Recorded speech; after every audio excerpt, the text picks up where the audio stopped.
जितना उनका हिस्सा है उतना ले, लेकिन आपका हिस्सा भी हड़प दूसरे लोग ले रहे हैं, तो यह तो गलत हो जाता है ना। तो हम यह कहना चाहते हैं कि वोट देने में जैसे आगे रहते हैं, सजग रहते हैं, काम लेने के समय भी सजग रहिए। देखिए यहाँ माता बहन भी बैठी हुई है, सजग नहीं रहने का क्या परिणाम होता है। आप लोग घर में खाना बनाती हैं, रोटी सब्जी बनाकर चले जाइए और सजग नहीं रहिएगा तो घर के पीछे से बिल्ली आएगी और आपकी बनाई हुई रोटी को चट कर जाएगी। तो सजग नहीं रहने से बिल्ली भी आपका हक मार लेती है, सजग रहिएगा तो बाघ भी आपका कुछ नहीं बिगाड़ पाएगा। इसलिए हम दलित महादलित भाइयों से कहना चाहते हैं कि सजगता रखिए। अब इसी दौर में हम लोग देख रहे हैं ना किस तरह से मार्केटिंग चल रहा है। कुछ लोग आपको कंफ्यूज करने में लगे हुए हैं, कुछ लोग अनर्गल बात प्रचार करने में लगे हुए हैं। अब कई लोग मिलेंगे, हम तो रोज देखते रहते हैं, और अपने समाज के भी कुछ लोग उधर भटक जाते हैं, उनसे भी मैं कहना चाहता हूं भटकिए मत। कुछ लोग जानबूझकर आपको भटकाने के प्रयास में हैं। कहते हैं लोग कि फलाना आ जाएगा तो भारत का संविधान बदल जाएगा। अरे भैया आपको याद नहीं है, आप जब जगे हुए थे एक बार कोशिश हुई थी ना, जो दलित भाइयों के लिए अत्याचार रोकने के लिए कानून है, उस कानून के तहत मुकदमा करने पर गिरफ्तारी होती है अभियुक्तों की। एक बार एक न्यायालय का आदेश हो गया था कि केस भी कोई दलित भाई करे तो गिरफ्तारी न हो, पहले जांच हो तब गिरफ्तारी हो। तो पूरे देश भर में आप सब लोग सजग हुए और एक दिन पूरे देश का दलित सड़क पर उतर आया।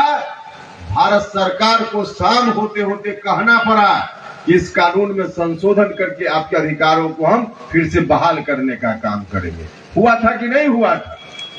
एक दिन सड़क पर आपके उतरने का यह परिणाम था। भारत सरकार को भी आगे आना पड़ा था। और दूसरा उदाहरण, कृषि कानून एक बार भारत की सरकार लाई थी। कृषि कानून के खिलाफ किसान लोग देश भर के आंदोलित हुए थे और आंदोलन इतना तेज हुआ, लगभग साल भर तक आंदोलन चला।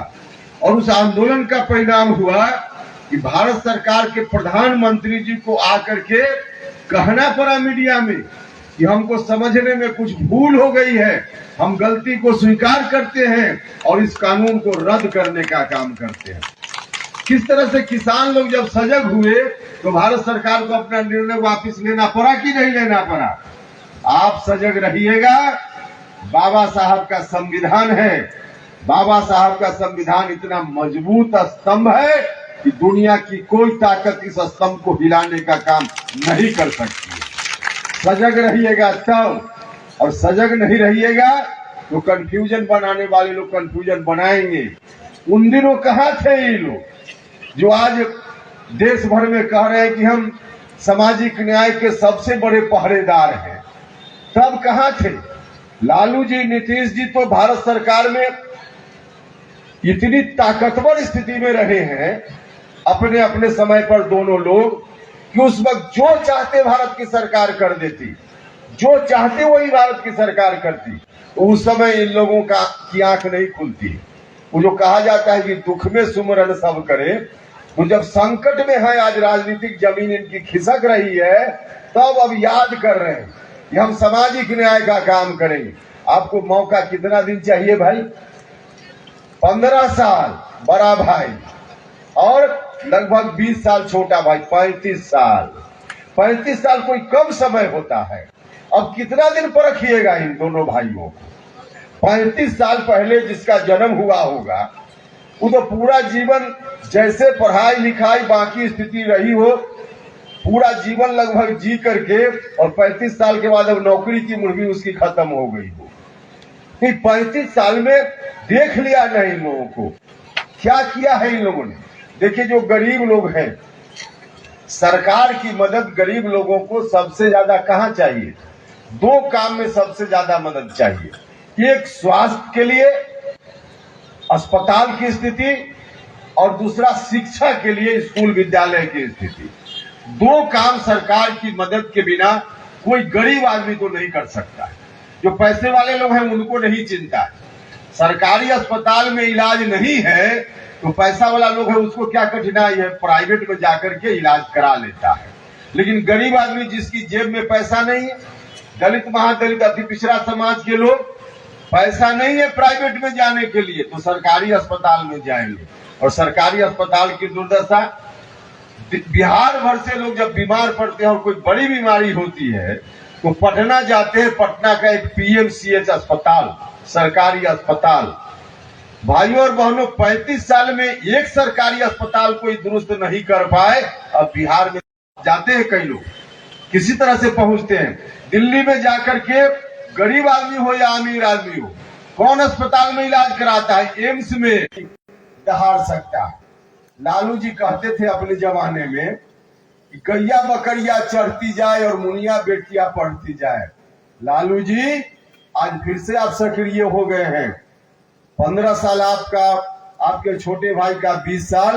गैया बकरिया तो तब भी चल रही थी, आज भी चल रही है, लेकिन गांव की जो मुनिया बेटियां है उसके पढ़ाई लिखाई का क्या इंतजाम है? उनकी पढ़ाई लिखाई का कोई इंतजाम नहीं हो पाया। न बड़े भाई ने किया और न छोटे भाई ने किया। सरकारी स्कूल की दुर्दशा में सुधार हो। हम जब आंदोलन चला रहे थे, पटना की सड़कों पर लाठी भी लगी, लेकिन आंदोलन हम चला रहे थे। और आंदोलन चलाते समय पढ़े लिखे लोग होंगे, आप देखिएगा उस वक्त जो जो मांग हमने रखी थी शिक्षा में सुधार के लिए, पर्चा पुराना वाला मेरा कहीं मिल जाएगा, उस पर्चा में जो जो मांग हमने लिखी थी, आज राज्य की सरकार का ध्यान उस पर गया है।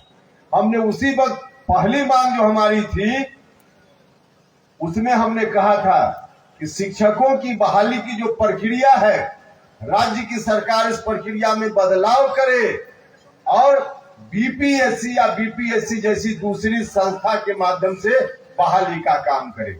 अब जाकर के सरकार को यह सुझा है। नीतीश जी 18 साल आपने बिता दिया, आपको अब जाकर के सुझा है। हम जिस समय 16-17 में कह रहे थे उस समय भी अगर कर दिए होते तो कम से कम 5-7 साल तो बिहार का बच ही सकता था। लेकिन अब जाकर किया है, और अब जाकर किया है तो जो अभ्यर्थी लोग हैं, जो नौकरी चाहते हैं, जिनको लग रहा था सरकार ने बार बार स्टेटमेंट दिया असेंबली में हो, असेंबली से बाहर हो, अब नौकरी मिल जाएगी। एसटीटी कर लो, बीएड कर लो, डीएलएड कर लो, नौकरी मिल जाएगी। अब नौकरी की उम्मीद लेकर जो नौजवान इतने दिनों से बैठा था, अचानक से सरकार ने कह दिया कि अब बीपीएससी परीक्षा देनी पड़ेगी। यही बात अगर पहले 5 साल पहले कह दी गई होती तो आज नौजवान इस तरह से परेशान नहीं होता। उसको पहले से मालूम रहता या इसी रास्ते से हमको जाना है। लेकिन या तो उसी तरह की बात हुई कि किसी को निमंत्रण दे दीजिए, खाने पर बुला लीजिए और थाली में सब कुछ परोस करके तब उसको कहिए कि जाकर के घर जाके नहा के आओ तब खाना। अरे यही कहना था कि नहा के आना है तो पहले बोल दिए होते, हम घर से नहा के आ जाते भैया। तो बीपीएससी अब परीक्षा की बात कर रहे हैं, हमने तो उस समय कहने का काम किया और आज बड़ी जोर जोर से कहते हैं कि हम नौकरी दे रहे हैं। नौजवान मित्रों, आपसे कहा था आरजेडी के युवराज ने कि हम सत्ता में आएंगे तो कैबिनेट की पहली बैठक में 10 लाख लोगों को नौकरी देने का काम करेंगे। सत्ता में तो आज हैं, एक कैबिनेट नहीं सैकड़ों कैबिनेट की बैठक हो गई और आज नौकरी भी मिल रही है। पता कर लीजिएगा, बिहार के नौजवानों का कम, उत्तर प्रदेश के नौजवानों को नौकरी बिहार में मिल रही है। बिहार में मिल रही। कहा था कि डोमिसाइल नीति लाएंगे, डोमिसाइल नीति के माध्यम से 90% बिहार के नौजवानों के लिए हम यहाँ स्थान सुरक्षित करेंगे नौकरी में। लेकिन क्या हुआ, जो पहले से थोड़ी सुरक्षा थी भी उसको समाप्त करके ओपन फॉर ऑल कर दिया। अब उत्तर प्रदेश के नौजवान लोग आकर के यहाँ नौकरी कर रहे हैं और यहाँ का नौजवान ठगा का ठगा महसूस कर रहा है। कौन सबसे ज्यादा सफर कर रहा है? आरक्षण की बात है। आरक्षण के समर्थक हम भी हैं, हमारी पार्टी भी सामाजिक न्याय की विचारधारा पर चलने वाली पार्टी है। हम भी आरक्षण की बात करते हैं, लेकिन आरक्षण का लाभ किसको मिलेगा? आरक्षण का लाभ दलित महादलित भाइयों, आपके परिवार में भी कई जात के लोग दलित महादलित में है, पिछड़ा अति पिछड़ा समाज में है। इन समाज में भी जो पढ़ेगा लिखेगा उसी को आरक्षण का लाभ भी मिलेगा। तो पढ़ेगा लिखेगा कहाँ पढ़ेगा, पढ़ाई लिखाई बिल्कुल चौपट है। तो सरकार से मदद चाहिए शिक्षा के मामला में, स्वास्थ्य के मामला में। अब 35 साल, अब कितना दिन देखिएगा इन लोगों, कितना दिन देखिएगा। और नीतीश जी के ऊपर तो मुझको घोर आश्चर्य तब हुआ, नीतीश जी का मैं बहुत सम्मान व्यक्तिगत रूप से करता रहा हूं, और तब घोर आश्चर्य हुआ जब नीतीश जी ने कहा, आप सब लोगों को मालूम है कि नीतीश जी का राजनीतिक रूप से जन्म मतलब समता पार्टी जब बनी थी तो लालू जी के आतंक और पाखंड राज की समाप्ति के लिए समता पार्टी का जन्म हुआ था। और उस समय की बात तो छोड़ दीजिए, पुरानी बात हो गई। अभी 2020 जो अंतिम विधानसभा का चुनाव हुआ, इस अंतिम विधानसभा के चुनाव में भी नीतीश जी ने क्या नारा दिया था, 15 साल बनाम 15 साल। लोगों से यही कहते थे कि 15 साल लालू जी का देखिए और 15 साल मेरा देखिए और तब हमको वोट देने का काम कीजिए। तो नीतीश जी, उस आतंक पाखंड राज को समाप्त करने की कीमत पर जनता ने आपको वोट देने का काम किया था। और जब आपकी राजनीति आज समाप्ति के कगार पर है कि हम लाए हैं तूफान से किश्ती निकाल के इस देश को रखना मेरे बच्चों संभाल के, तो किस तरह से किश्ती को निकाल करके 2005 के पहले बिहार को बाहर लाया गया, तो और किसी बात की चिंता नहीं है, किसी बात की चिंता नहीं है। बोलने के लिए चाहे जो बोले, सिर्फ एक बात की उनको चिंता है, अपना बेटा कैसे उनका मुख्यमंत्री बन जाए, इसके अलावा कोई चिंता उनको नहीं, कोई चिंता नहीं। उनसे जरा सचेत रहने का काम करना है, सचेत रहने का काम करना है। और जो लोग इस तरह से गलतफहमी पैदा करने का काम कर रहे हैं, संविधान बदल जाएगा, कोई संविधान नहीं बदलने वाला है। आप सजग रहिएगा। और साथ ही साथ हम आपसे आग्रह भी करना चाहते, आपने 2014 में आशीर्वाद देकर सिर्फ मुझको अपना प्रतिनिधि नहीं चुना था, भारत सरकार में हमारी पार्टी को हिस्सेदार भी बनाने का काम किया था। इस बार भी एक बात तो तय है, बाकी जो हो जाए, विपक्ष वाले जो भी करते रहे उनकी मर्जी, लेकिन कुछ नहीं होने वाला है। एक बात जो तय है, जिस तरह से पूरब में प्रत्येक दिन सूरज का उगना तय है, वैसे ही फिर से एक बार भारत सरकार के प्रधानमंत्री की कुर्सी पर पिछड़ा का बेटा नरेंद्र मोदी ही बैठेगा। यह तय है, यह तय है।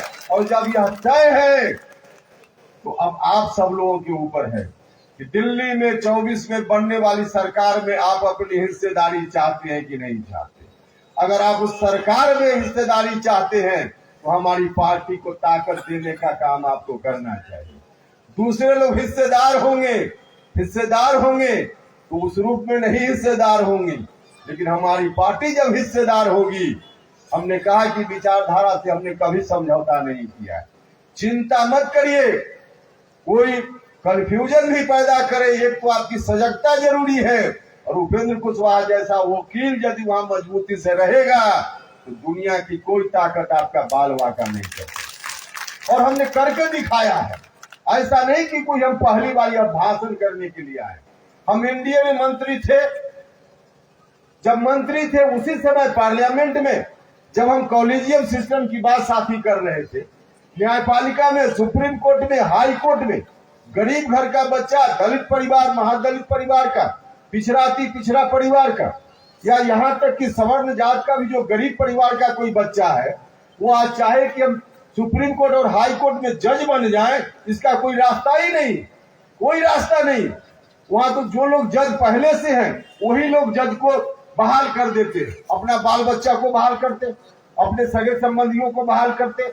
और इस तरह की स्थिति में दलित समाज का एकाध कभी कभी जज बन जाता है, पिछड़ा समाज का एकाध कभी कभी जज बन जाता है। और सुप्रीम कोर्ट और हाई कोर्ट जो न्याय देने की सबसे बड़ी संस्था है, वहां अगर आपका आदमी नहीं होगा तो कैसे न्याय मिलेगा? नहीं न्याय मिलेगा, और नहीं मिल रहा है न्याय देश के स्तर पर।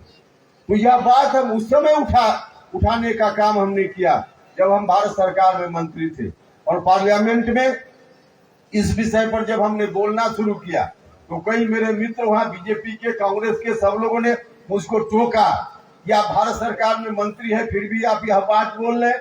हमने वहां पार्लियामेंट का रिकॉर्ड है, निकलवा के देख सकते हैं। हमने कहा उस समय कि जिस विचारधारा को लेकर हमारी पार्टी चल रही, हम जननायक कर्पूरी ठाकुर जी के सानिध्य शुरुआती दौर में मुझको मिला, इसलिए हम राजनीति में आए, वरना राजनीति में हम नहीं आते।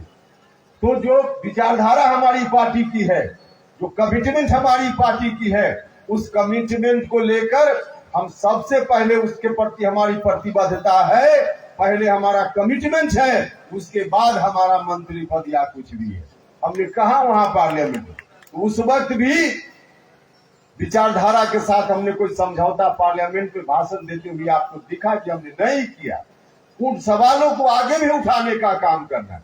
अभी मीडिया के बंधु कई लोग हमसे पूछते रहते हैं जहां जाते हैं कि आप तो कॉलेजियम के बारे में बोलते थे, आप अब बीजेपी के साथ हैं, अब क्या राय है आपकी? हम बार बार कहते भैया मेरी राय जो तब थी वही आज मेरी राय। विचारधारा हमारी अपनी है, गठबंधन हमारा है।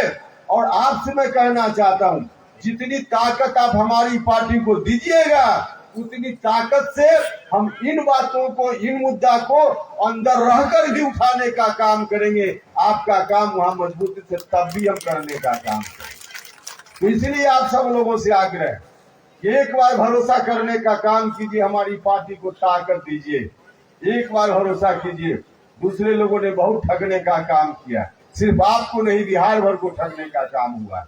उनसे बचिए और फिर से एक बार आप सब लोग हमारी पार्टी को भारत सरकार में हिस्सेदार बनाने का काम कीजिए, हिस्सेदार बनाने का काम कीजिए। एक चीज मैं आप सब लोगों से और विशेष रूप से कहना चाहता हूं, मैंने प्रारंभ में कहा कि जो दलित अति पिछड़ा समाज के लोग हैं पीछे रह जाते हैं।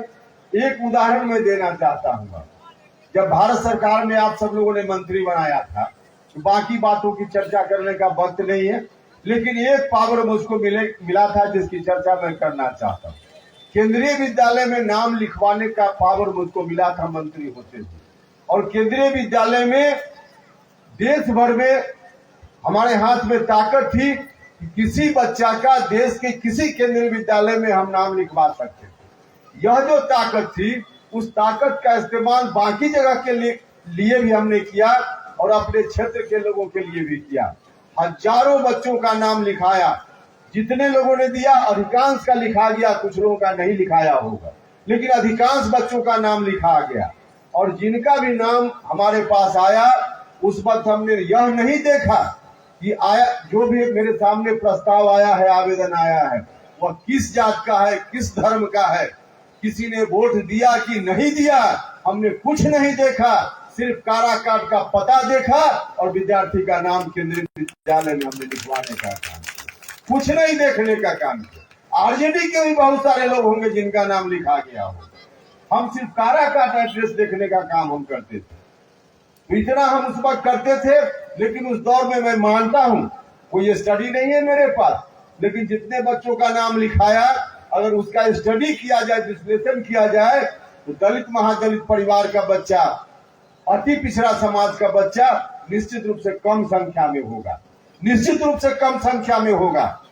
क्योंकि जो लोग आवेदन लेकर आए उन्हीं का नाम लिखाया ना, और जो लोग आवेदन लेकर नहीं आए उनका नाम कैसे लिखाता? और आवेदन लेकर आने में आप लोग पीछे रहते हैं। मैं आगे के लिए कहना चाहता हूं कि अब आवेदन लेकर आने में आप पीछे मत रहिएगा, मत रहिएगा। और इसलिए हम अपने साथियों से कहना चाहते हैं, देवानंद राम जी हैं, दूसरे लोग यहाँ रजत जी हैं, सब लोग जो पार्टी से जुड़े हुए हैं आपके बीच के हैं, इन लोगों से हम कहना चाहते हैं कि आप लोग आज इन लोगों को बुला लिया, गांव-गांव से सम्मेलन हुआ, घर चले जाएंगे, बात समाप्त हो जाए, इतना से काम नहीं चलने वाला है। अब एक संबंध विकसित कर लेना है।